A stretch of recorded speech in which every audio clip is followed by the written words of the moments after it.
My name is Ben Valentine. I'm the CEO, co-founder of Madewell AI. And all we do at Madewell is help business owners and mostly B2B operational heavy businesses basically improve their workflows and implement AI in their business, because everybody's launching a new AI tool pretty much every other day. It's insane. And so our job is to make sure that we're aware of those tools, aware of how it's possible to use those tools to improve your business and help you as a business implement them properly. And so that's going to look very different depending on the customer. For some customers, it's really, on the revenue side of things. And then for other customers, it's really on the operations and fulfillment side of things. And so it really depends on where your bottlenecks are, where your pain points are. So we like to take a little bit of a consulting approach, but we are implementers. We are not, here's the advice, here's what I would do if I were you. We actually come in as a true partner and we tell you, here's what we would do and we'll do it for you. And so we're a full implementation team. And so that's who we are at Madewell. My heart, my passion behind all of this is the education side. And so that's why we're doing these workshops, these webinars, these Q&As, is because I like to actually get some interaction with people like you to really understand what problems that you're dealing with in your business and figure out how we can solve those things together. And so, this is my passion. I love to actually educate and explore the tools and then, educate, because not everybody is going to be a customer for us, but this is a great way that I can help everybody at scale. And so super excited for anybody to be joining in today. And we're really going to be diving in primarily for how AI can help you in your work, right? So your everyday work. I want questions that are going to be about, this is a problem that I'm dealing with. I think the right way to look at it is, if you have this gut feeling that this is taking me hours every week, but it should take me 5 minutes, those are the things that I want to talk about. And so we'll kind of go through some examples of what that may look like, things like that. But let's start off. I actually prepped a buddy of mine, Caleb McPherson. Caleb, if you are in the chat, you can go ahead and click. There should be a button. So if anybody wants to actually come on camera and ask questions and dive into some workflows and things like that, there is going to be a button on the bottom right, somewhere in there. I haven't seen it from your angle. That basically just says, hey, request to be brought on camera. And so if Caleb McPherson is in here already, you can go ahead and click on that and join in, and then I'll approve. But anybody else, this whole chat, I want it to be super interactive. And so, Caleb, I see you there in the chat. Yep, you don't see the request button. You guys are in the audience. There should be a request button. Does anybody else see it? Throw in the chat if you see a little button that says, request to be brought on camera or request to talk. Okay, so Nicole sees it. Caleb, you're on your phone. I think you told me you might not see it on your phone. I'm not sure if it's desktop only, which is okay if it's not, we can do chat questions for that. And so, yeah, Jim says it's on the bottom right there for you, desktop. And so on the mobile, not sure what it's going to look like for you. Could be the issue, Caleb. So Caleb, why don't we just start off with some chat questions there?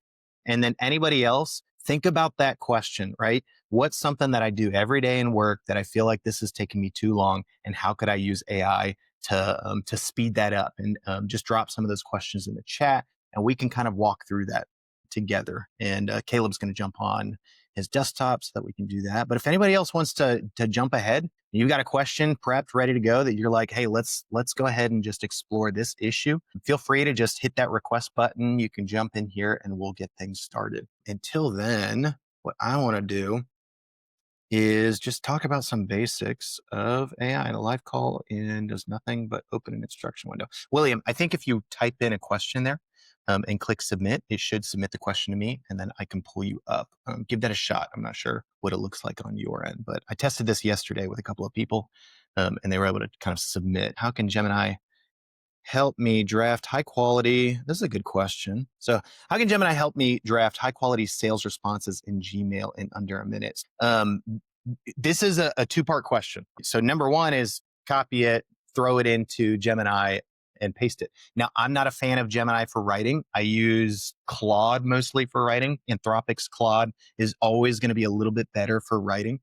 So I would do that. But if you were to just copy an email and throw it into Gemini or Claude or ChatGPT, it's probably going to give you a generic answer unless you're using custom instructions and custom context and prompt engineering. And so I do a lot of these workshops where I talk about that. Caleb, I'm going to get to you right after I finish this up question. So stay there in the lobby. I see that you're requesting to jump in now. So just so that you guys know, when you're using AI for anything, you need good custom instructions and good prompt engineering. And so the way that you do that is, let me pull up ChatGPT here for you. So let me share screen, ChatGPT. This is an example. Now, people are going to, some people like ChatGPT for writing, some people don't. Obviously, Claude's going to be better. Gemini is a good option as well. And so, I guess I can do it in Gemini instead. Let me share this tab because most of them have this. You have custom instructions and custom files. And so the way that you would do it in Gemini is you usually come into you need some kind of activity apps theme, NotebookLM. I don't see it in Gemini. All right, we're going back to ChatGPT. So the way that you do it in ChatGPT is on the bottom. You click on personalization in your settings. And the way that you add all of this custom details about you, who you are, examples like this, my name, my occupation, more about me, here's my family, here's my core values, beliefs, things like that. This is going to go into every prompt that you use. And then you create custom projects. And so I use a custom project. So say this is email responder. You would come in here, click create a project. And then what I would do is I would extract 100 emails that I know these are great emails, and I would export them in PDF format. And then you just click add files in your project and add all of those in one big document in here so that it kind of has examples of emails plus your natural response, how you actually wrote that response. So it knows how you write, how you respond, more about you. And then up here in the top right, you click on add instructions and you give it some prompt instructions like your job is to write great email responses for all of my emails for sales. Use the examples in the custom project files of prior emails I've responded to. Always use my writing style. Never use M dashes. Make emails concise and professional, but still personable and human, right? And then I would just click save. And then this is something that you can go into any email, copy that email, come in here and click paste, and you're going to get a much better response from this than you would from something like, just pasting it into Gemini without a response. So that's an example. I think that's a great question. There are other tools I would use. Superhuman is a great example. I love Superhuman. Superhuman is a replacement for Gmail, the Gmail app. You just log into your Gmail account, and they have AI built in. So you can literally just click Command J, respond, and it'll type up an auto response for you there, and you can kind of customize it. It uses your writing style, does it automatically. That's $40 a month, so not cheap. ChatGPT is probably the alternative to that. Using custom instructions if you just wanted to go the cheaper route. So that was a great question. Love that one. I'm going to pull in Caleb McPherson here. Stop sharing my screen. What is up, brother? What's going on, man? Can you hear me okay? I can hear you. Can you hear me? I can hear you great, man. I can hear you great. Well, good to talk with Caleb. Give us, not a 5-minute, but like a 1-minute intro on who you are, what Take Two is, the industry that you're in, and then we'll transition into some of the questions and problems that you're dealing Heck yeah. Yeah. Caleb, married, 3 kids, living in Florida, moving to Tennessee here, Lord knows when. Been in the coffee industry as a whole for over a decade now. And then now we operate a few different businesses all in the coffee space. So anything from literally a retail coffee shop with the one brand or another brand called Winfield. So we have a total of 7 coffee shops. We also do roasting for those shops as well as other companies. So wholesale, as well as a direct to consumer online. And then kind of the biggest niche in our industry that we're capitalizing on right now is actually equipment, service, sales, and repairs. So everyone wants to own a coffee shop. Everyone wants to have a roaster. No one wants to fix the machines when they break. And so that is our biggest niche that we're really honing in on. We still do the rest. Those are great, but our real focus as a business is on the tech side of it as of the last couple of years. Okay. Yeah. So pretty service heavy. You're kind of a cross between a service business and a manufacturing company, right? Because you spend a lot of time in retail. So you cross over multiple, spaces. But what is an example? I've talked about this a good bit in the past, but like, what's an example? Just something that you do every day that you're frustrated with, and you feel like this should be a little bit faster. Emails is honestly the biggest one, hands down. It's a lot of email communication that gets tiresome. It's funny. I should probably use it more. That's the thing with AI, that like I know more than I use. I don't know much, but I don't actually utilize what I should. So you're like going through, I literally have a chat project pages down of an email responder that I don't use. Yeah. Yeah.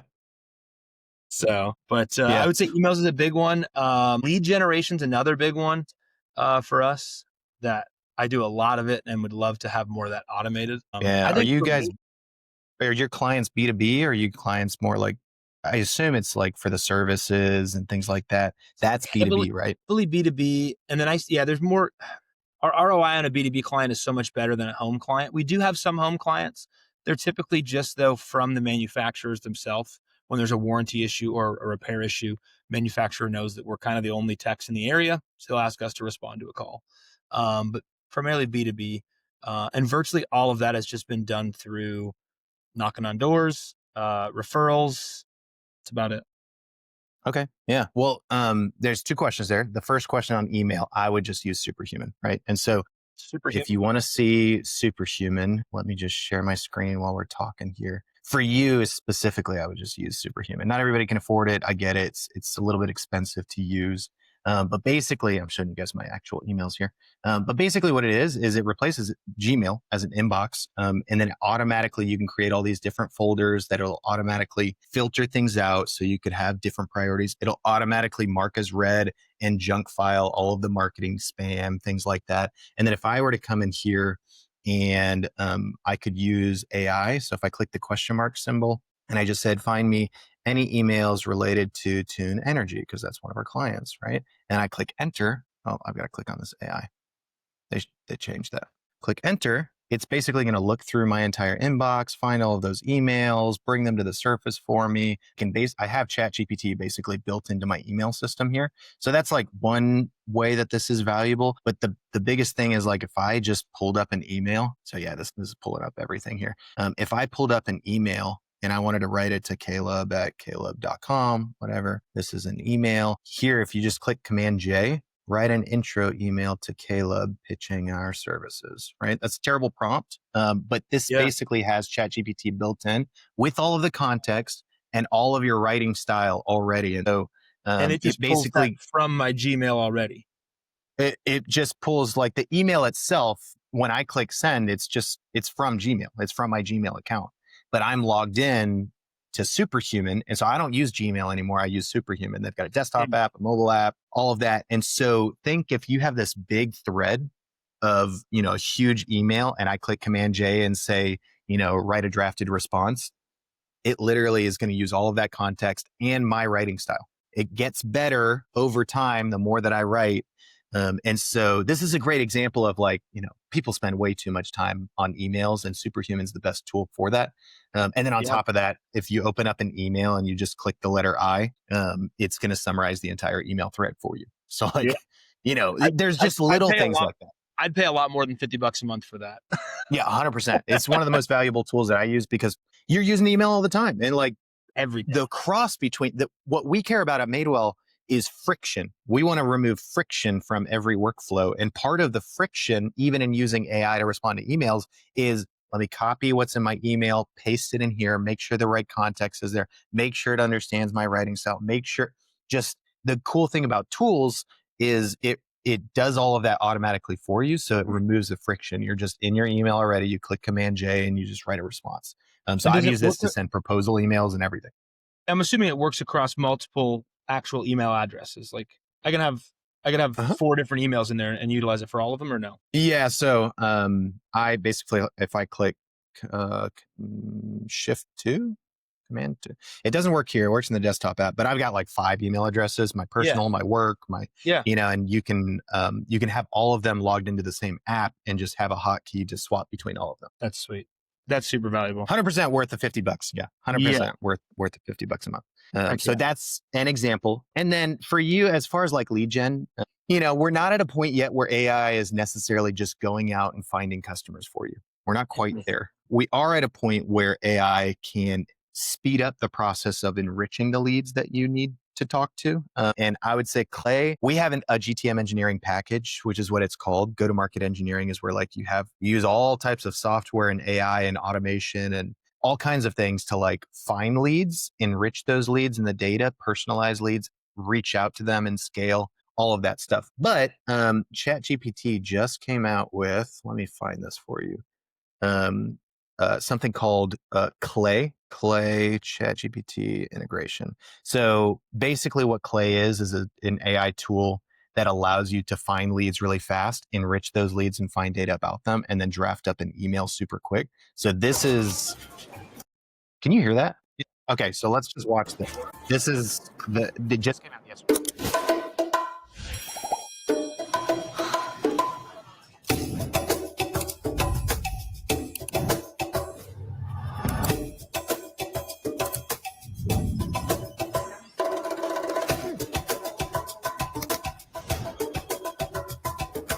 Holy sh!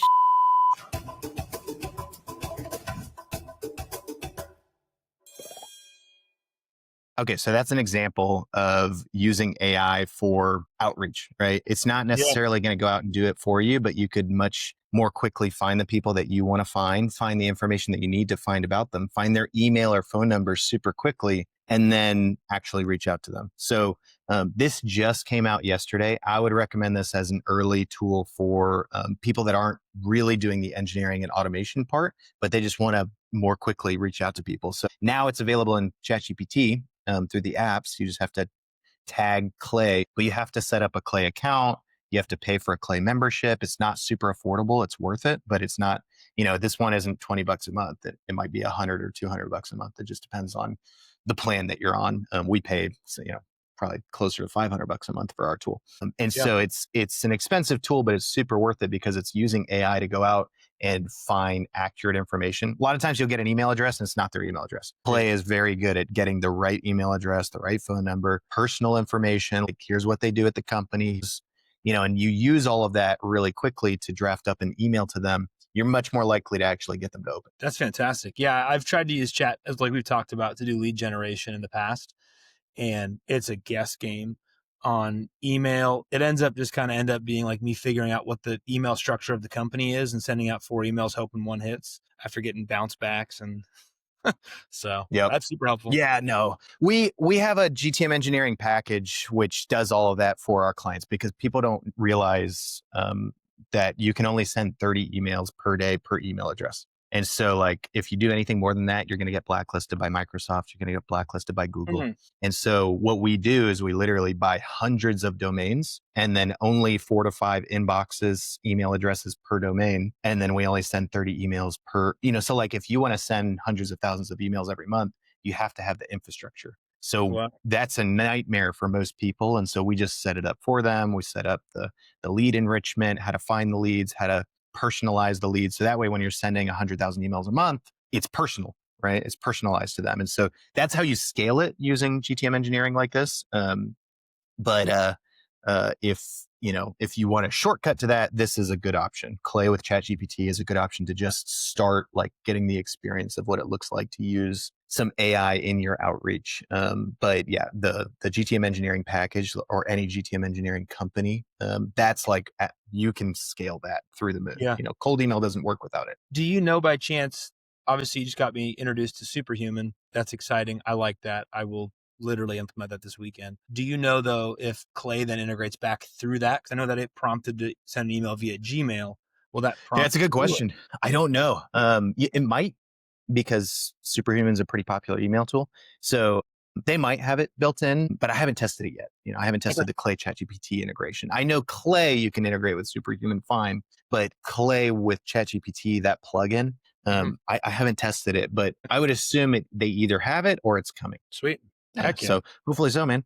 But dude, thanks for jumping in here. Those are good questions. I think those are 2 good tools for anybody. So would highly recommend it, man. Heck yeah, man. I appreciate it. Thanks for having me. Sorry about the glitch on the phone. I didn't realize I couldn't hop on the phone. You're good, man. No, I appreciate it. You have any other questions, you can stay in the audience, throw them out in the chat, and we'll keep going. But I appreciate it, brother. Good talking to you.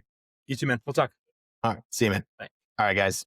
I am super excited when we dive into more practical stuff like that. Like that's exactly what I wanted this whole webinar to be, more that style. So I'm going to check out the chat, see if you guys have some other questions. I know Nicole was asking if these solutions are they more for enterprise or personal productivity. Nicole, I don't know if you're asking specifically about the whole, webinar workshop Q&A or just some of the tools we're talking about. I think both work for both. Like the email tools, they work for enterprise or personal productivity. But what we're talking about here, obviously, we're more focused on business productivity. That could be SMB, that could be enterprise, but then personal productivity too. I think these tools apply regardless. Clay and go-to-market engineering, that is something that works at the personal level now with Clay and ChatGPT, but it also works at the enterprise level if you wanted to scale your outreach. And so, the tools that we're talking about, they have multifaceted approaches and they solve both problems. So definitely think that it works for both. Benjamin asking about what is that application? Which one are you talking about? The email?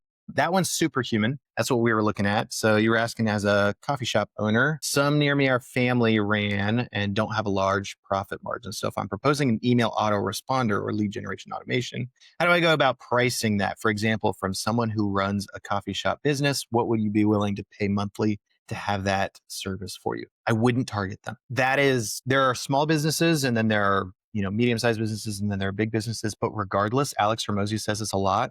People that have money are usually willing to pay more money for the solutions that you provide. So if you target people that, small mom and pop companies as your primary clientele, you're going to have a hard time figuring out how to price that in a way that actually makes sense for them. So personally, we just don't necessarily do it. I want to help them, so we do that through education. But as a client that we target, we don't target smaller companies like that. It's incredibly difficult to price for that in a way that's profitable for them, and you still making enough margin to be able to grow your business and you make money at the end of the day. And so I don't have an answer for that right off the top of my head, but that's the reason why we don't target smaller mom and pop companies. It's not that they don't need the help. It's that it's incredibly difficult to hit that sweet spot. So we do that through education workshops, educational material on YouTube or content, things like that, because they still need the help. So that's how we do it. Eddie, William, anybody else have other questions that we can dive into here? I like the direction. Would love to have somebody else come on the call. I know Nicole, you said you saw the call button. William, you were trying earlier. So if anybody else wants to jump in, I'd love to bring somebody else on. Otherwise, I can just dive into some more general prompt engineering, context engineering, those types of things, because that stuff I think is helpful to all of you. But I am looking in the chat right now for somebody else. All right, what I'm going to do is I'm going to show you guys NotebookLM. I think that you guys will all find value in this. All right, NotebookLM. Right, so this tool is super underrated. I think this helps anybody. This is at the individual level. You can't scale this yet. They don't have an API with NotebookLM. This is a company or a tool that's built by Google. So it's all powered by Gemini 3.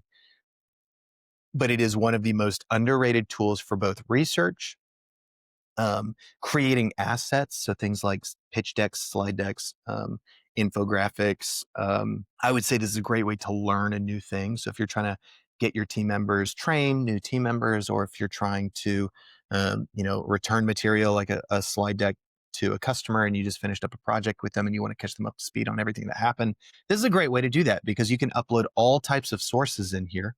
So you can upload Google Drive sources, so like Google Docs and Google Sheets and things like that. You can upload website URLs or YouTube URLs because it's actually going to take those and use the context, the transcript from the video, things like that. You can just paste text or just copy and or drag and drop a bunch of PDF files or things like that. And so there's lots of ways that you can use actually uploading these in here, but let's do their research tool. So let me see. Oh, discover. It's up here, top right, discover sources. So let's say, find me everything there is on using the new Clay plus ChatGPT plugin app, right? So what it's going to do is you can do web.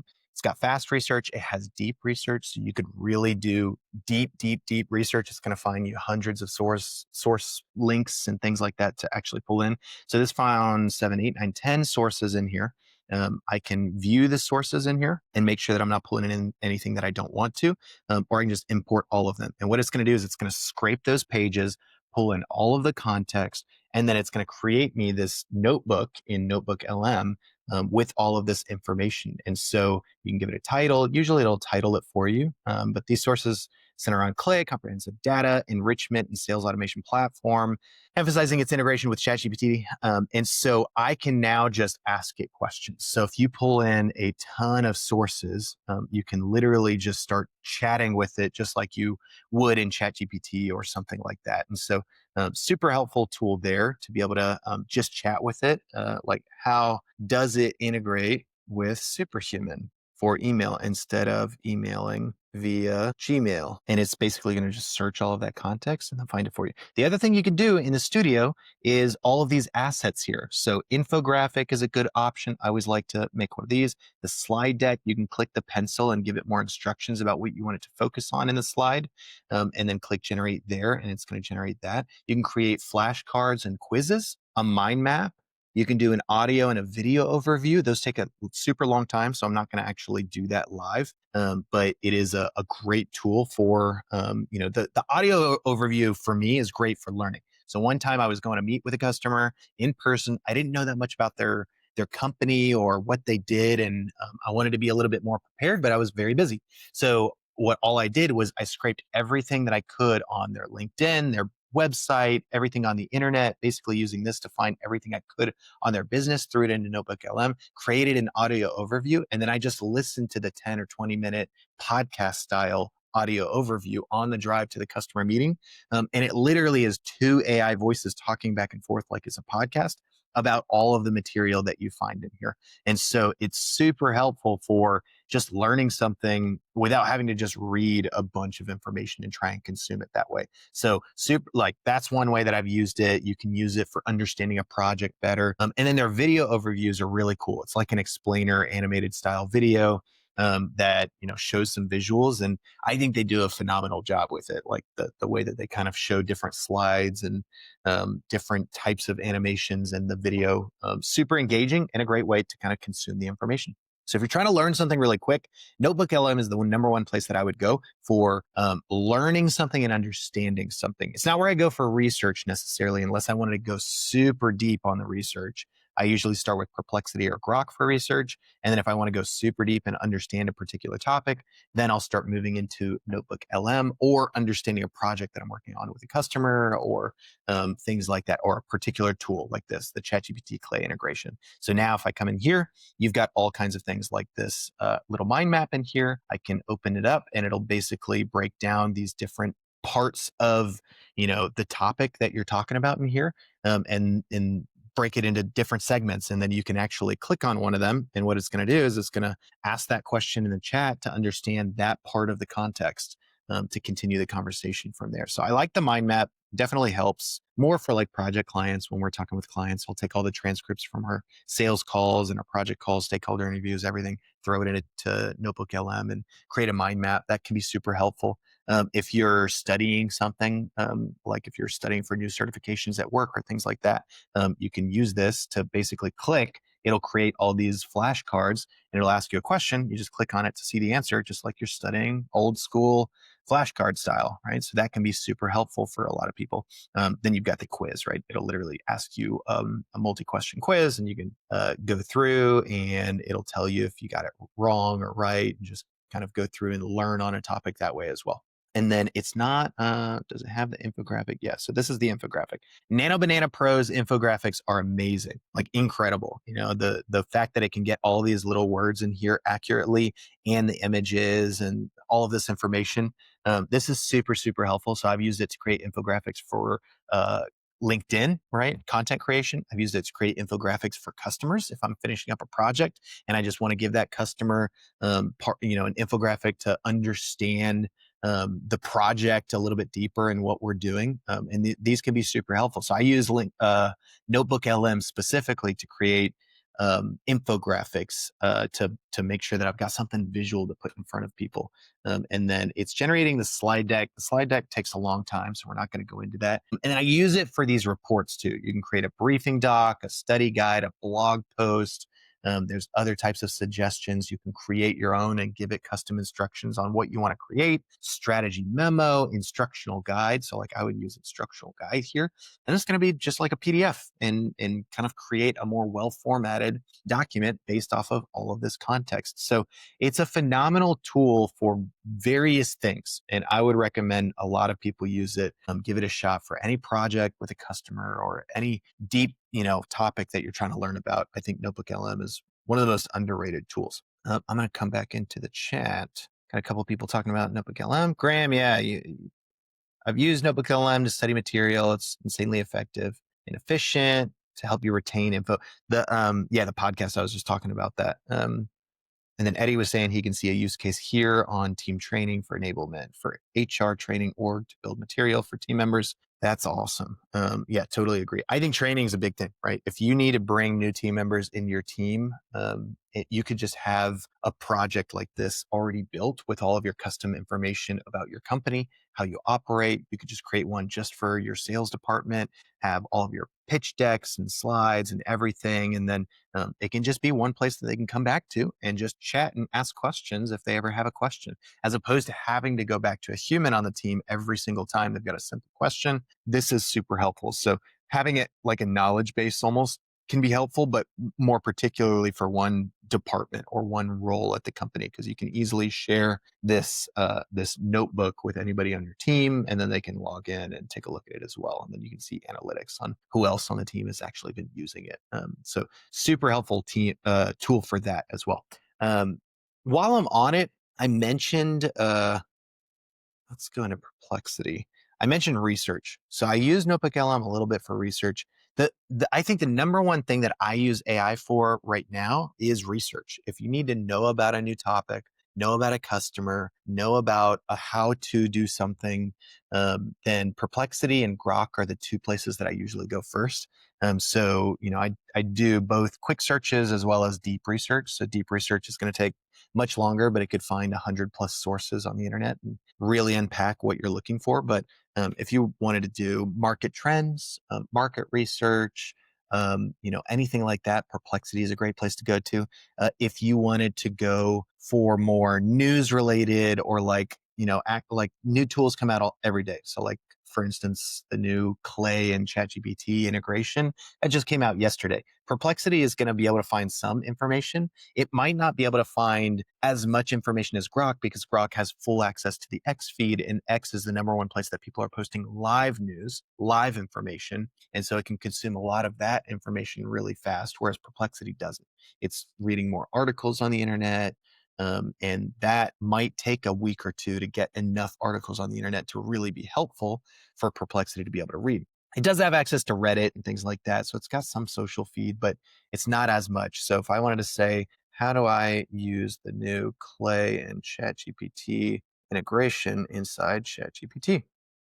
Right? I would just come in here and ask it, and it's going to search in there. It might not find what everybody's saying on X, but there's probably some good articles that Clay actually released on how to use it, and it'll be able to find that stuff for me and give me kind of a step-by-step breakdown. So set up Clay with OpenAI, enable the Clay app, use natural language prompts to reference Clay, common patterns that work well for email. Now, I want to know what Caleb was asking earlier. I saw how it let me draft an email in Gmail. Does it also allow me to draft the email in Superhuman instead of Gmail? Not in the main native click to, yeah, so not yet. What you saw for Gmail, Clay's documented ChatGPT Gmail workflows are built around Gmail and other supported email tools. So not yet, which is fine because Superhuman is using Gmail's account. So if you want to send it in Gmail, that's fine. It'll still show up. The responses will still show up in Superhuman. So not that big of a deal. But this is how I find information super fast. Grok is similar, but Grok is more, it's going to be able to find information that is in the X feed. So what is everyone saying about the new Clay and ChatGPT integration? Individual people's response. Oh, I got it set on expert. I usually use Grok 4.1 for quick research. It's much faster. You'll see the difference. Expert is really going to dig deep. That's like deep research. You really want to unpack and look across a lot of sources. But this one, Grok 4.1 standard, is obviously much, much faster. It's going to pull up 20 or 40 different sources really fast and read them and then just write a quick response. So individual reactions. Many devs favor Claude for coding, debugging. Well, we're not talking about coding. Claude, ChatGPT. Did I say Claude? Clay for GTM engineering or finding info on sales leads. Seems like I misunderstood what I was talking about. Clay just launched yesterday. ChatGPT app, no tab switching or copy paste. What people are saying on X, calls it a game changer. Managing the modern GTM stack via chat interfaces is way closer. Clay integration makes building funnels easier and faster. Clay inside ChatGPT is a killer loop for GTM. Research, enrich, outreach in one thread. Yeah, I think this is going to be a big deal. So anybody in the B2B space, this is going to be a huge deal to be able to just, if you're targeting coffee shops and whether they're mom and pop or larger coffee shops, you could actually be able to research who the founders are, who the owners are, what their contact info is, when the business started, any interesting information about the business that you could reference in the email. And then it'll actually use all of that to draft up the email for you. And then you can just jump into Gmail and click send. So I will probably start using this today. Like it's a big deal. So I'm super excited about that one specifically. But huge fan. David, can you list some model prefs? Yeah, this is a good one. Claude, best for writing, Perplexity research, article, Grok, research, live news. This is a good question. Yeah. A lot of people talk about the different models. And so I'm going to stop sharing here because this one doesn't matter as much. But here's my take on different models. You need to find a model that works for you, that you prefer the user experience, because all of them are pretty good. There are four main, model providers, which is Google, Anthropic, XAI, and then OpenAI. So Google has Gemini 3 now, Gemini 3 Pro and Gemini 3 Flash came out yesterday as well. And then you have Anthropic is Claude. You have XAI made Grok, which Grok 4.1 is the latest one. With Claude, it's Claude Opus 4.5 and Claude Sonnet 4.5. Those are the two latest models there. And then you have OpenAI's ChatGPT, which ChatGPT is just a tool. It's not a model. The model underneath is actually GPT 5.2, which is their latest model. And they were the originals, right? This is why OpenAI had the lead for a long time, because in November of 2022, they launched ChatGPT. It was the first company to give the public a way to interact with AI with a better user experience, a better user interface. So that's what it was. That's why they've kept the lead for so long. But now Google is taking the lead. Google's come out with better models, better user experience, things like that. I still primarily use ChatGPT for a couple of reasons. And so my suggestion to people is find the tool that you understand the user experience of the app, because Gemini feels very different. Like earlier, I didn't know how to find the custom instructions inside of Gemini. They tucked it in a weird place and didn't understand where to find it. So I just jumped back into ChatGPT. That's an example of user experience. It's not necessarily right or wrong. It's user preference. And so you might prefer, I know my business partner, Chris, prefers Gemini because it's just built into his phone and it's real quick and easy, right? And other people might prefer Grok because they use Twitter all day long and it's right there and they know how to jump in and they've gotten comfortable with it. And so they use Grok more than anything else. And so my suggestion is find the tool that you understand how to use as your daily tool. And then I usually only pay for one tool. I've started to pay for more because I do a lot more research and education. And so, I've got Grok paid now, Perplexity is paid, ChatGPT is paid, but I used to only pay for ChatGPT because that was my primary tool. For you, I would find one tool that you use that you like, and that's the one that you would pay for as a paid pro plan. Now, are there different models that I use for different reasons? Yes, Claude is a better writer. It's a little nuanced. It's not drastically better necessarily, but it is definitely better. And so if I want to write a LinkedIn post, I'm usually using ChatGPT to mock up the first drafts or help me structure or come up with better hooks or things like that. And then I revise it from there. But Claude is better at writing. So if I have a post that's pretty important and I want to make sure that it's better, or if I'm writing copywriting for the website or a blog article or things like that, where the writing matters a little bit more, then I'm going to switch over to Claude. And I'm going to take all that context and drop it into there and use Claude for that. If I'm making images, AI images, I'm going to use Gemini because Nano Banana Pro is by far the best image model, period. I don't make them in Gemini. I make them in Leonardo, which we'll show you that right here. Leonardo, phenomenal tool, right? So you've got the library, which is cool. You can see other people's images that they make and see the prompts and what models they use and everything. Oh, this is mine. Yep. So like you can see what other people make in here, and you could click on it and actually see the prompt that they made so that you could kind of understand. Prompt engineering is a real thing. You need to understand how to give AI the proper instructions to get what you want out of it. And so if you're making material for advertising, for instance, and AI is, we're there now, you don't need to wait any longer. You should be using AI to create the ad creatives for Facebook ads, Instagram, LinkedIn advertising, things like that. You definitely should be using AI for those, but you need to learn how to prompt it better, and studying other people's prompts is the best way to do that. But I use Leonardo because you get access to all of the different types of images in here. So this is an example, right? Like I made this one for a LinkedIn post. They're pretty popular right now to use the billboards and things like that. And so I use this because you can use different models. GPT image 1.5 is in here too. You've got Seedream, Nano Banana, all these different models. And so should you jump around all the different models? Not necessarily. If you're not going to be a professional and really understand which models are best in image creation, just stick to Nano Banana Pro. It's a little more expensive, definitely good enough. You could try out the new GPT Image 1.5. I think those are the two best models that are on the market today. Image 1.5 came out Tuesday, so 2 days ago. This is very close to Nano Banana Pro.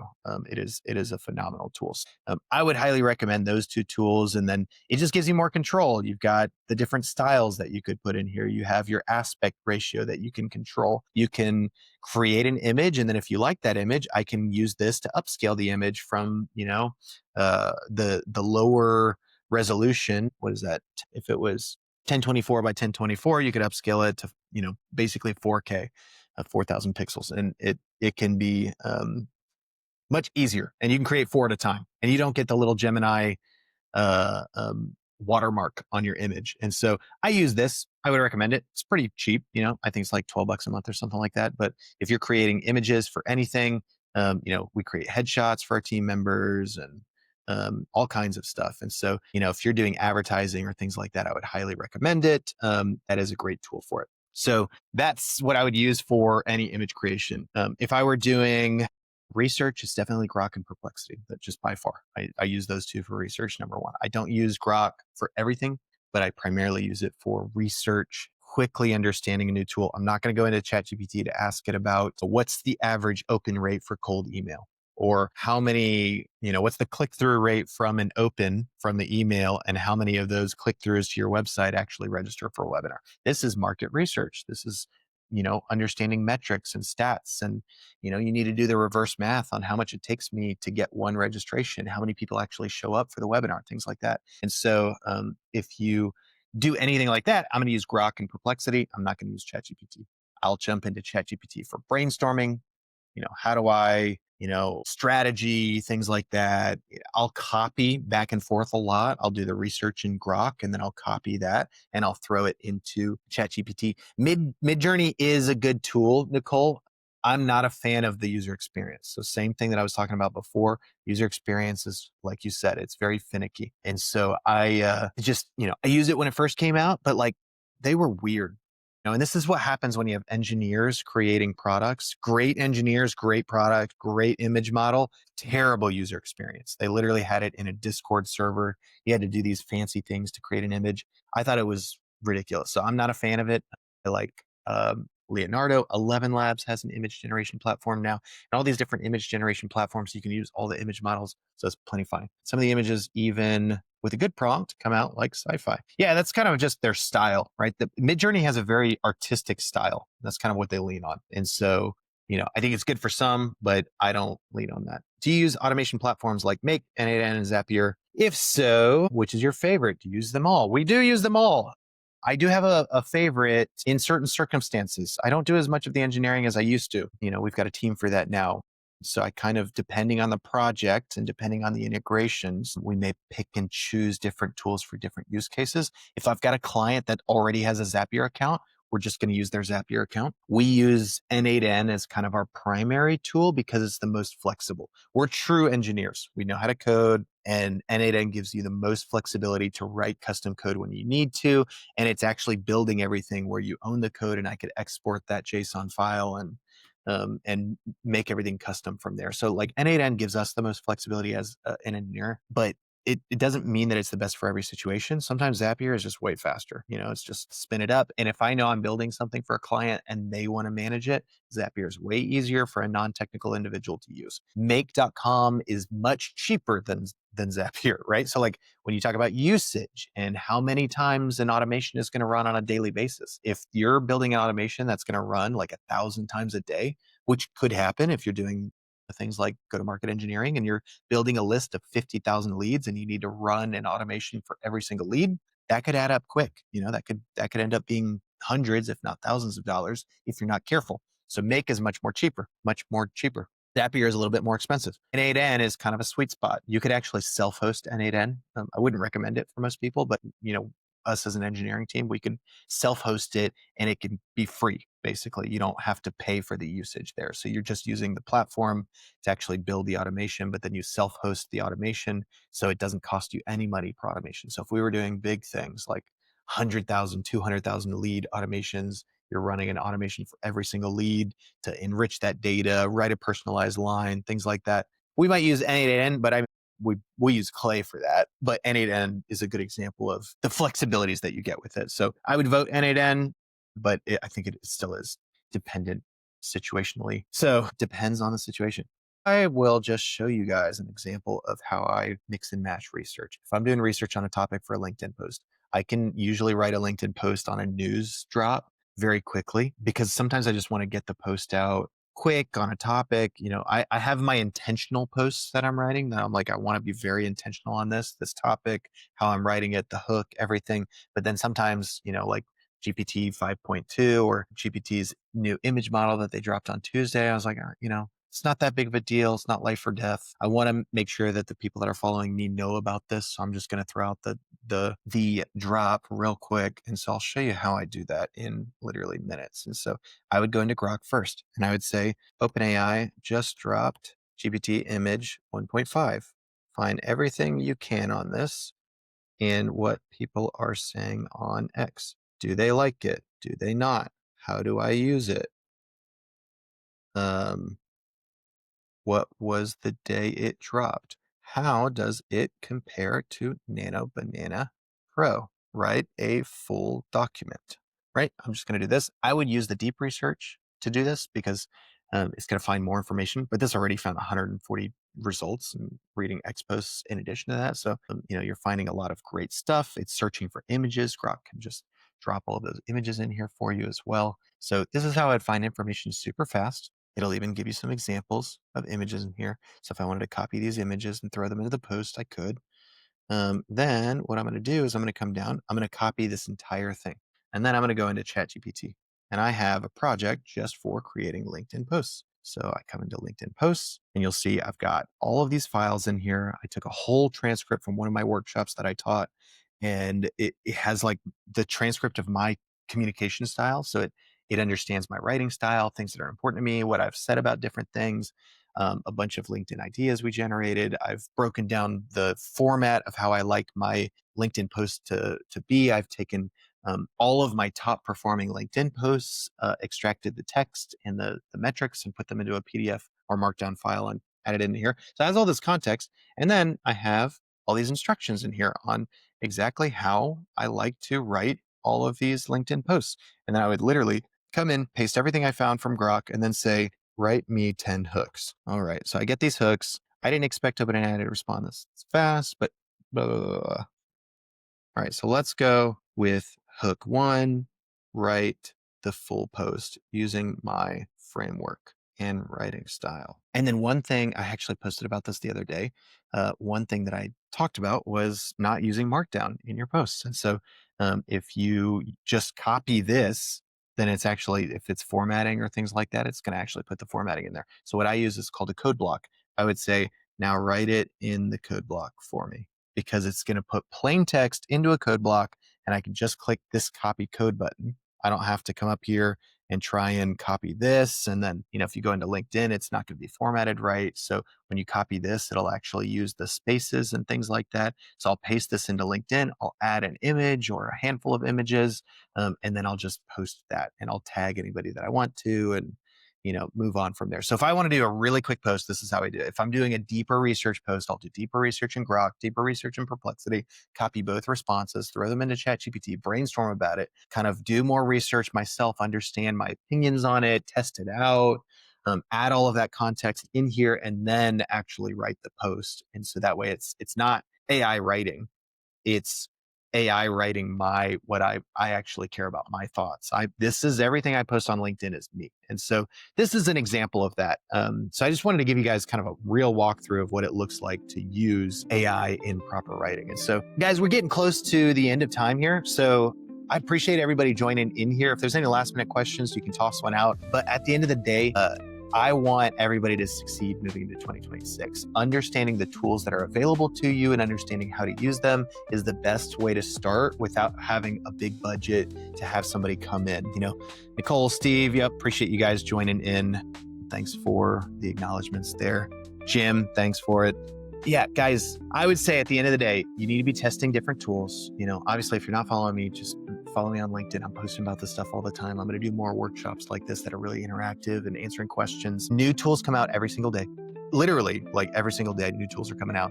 And so we're going to be talking about those constantly, how to use them and how to use them in your business to get more efficient, get more productive, grow your business, generate more revenue. And that's all we talk about. If you need somebody to do custom work, that's what we do at Madewell, right? We come in and we build the custom integrations, custom software, custom AI. And that is definitely a need for larger companies that they want to move past just using ChatGPT. And so obviously, if you're interested in that, let us know. We would love to work with you on that.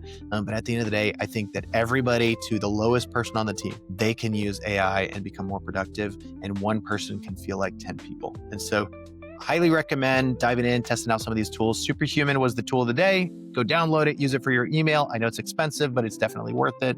If you're using a lot of email, Superhuman is the way to go. So use that and use the AI. Get the AI version. Don't get the version without AI. Otherwise, it's not as useful. So those are my recommendations, guys. I appreciate it. Thanks for joining in. And we're going to make sure to post the recap, right? So you'll be able to come back and look at all these tools. I'll probably make a post on LinkedIn about the tools that we talked about in here, how to use them, things like that. Would love to connect on LinkedIn. Send me a DM. I love to grab coffee with people that are local. Love to continue conversations with people on an individual level. We can book a call and continue that conversation. All in all, I appreciate you guys for jumping in here, and super excited to move into 2026. People ask me all the time, what is my bet for 6 months into 2026? I literally have no idea, because in January, I had no idea how far we would come. My biggest unexpected changes in AI was probably how far we came with AI image and AI video and AI coding. Those are the two sections, creatives and engineering. Like, people don't even realize what's possible with AI coding now. It's insane. And then people do realize what's been happening with AI images and AI video. But the fact that that has all happened as fast as it has, that's what's blowing my mind right now. So when people say what's going to happen in 6 months into 2026, I don't know what's going to happen in February of 2026. It's just moving so fast. So we're going to stay super tuned in to what's coming out, how you can use that in your business and your company. An example of that would be the Clay and ChatGPT integration just came out yesterday. You can literally go in and use it today. And I think that could literally double your revenue if you used it properly. And so the stuff that's coming out on a daily basis is just insane. So super excited to be using them all. Super excited to be working with you guys on how to use those in your business. So, if you have questions, would love to connect on an individual level. We'll definitely connect on LinkedIn and go from there. Feel free to book a call. But this is it, guys. I appreciate it. Hope you guys have a great rest of your day. Jealous of whoever's in Florida. I think that was Nicole. We're definitely going to be visiting the Orlando area soon. It is getting too cold here. It was 22 degrees the other day when I woke up, and that is just not my style. So, we're headed back to Florida. My wife and I are both born in Florida, raised in Florida. So we are we're going to be headed your way soon. But appreciate it, guys. Thanks again. And best of luck to you in 2026.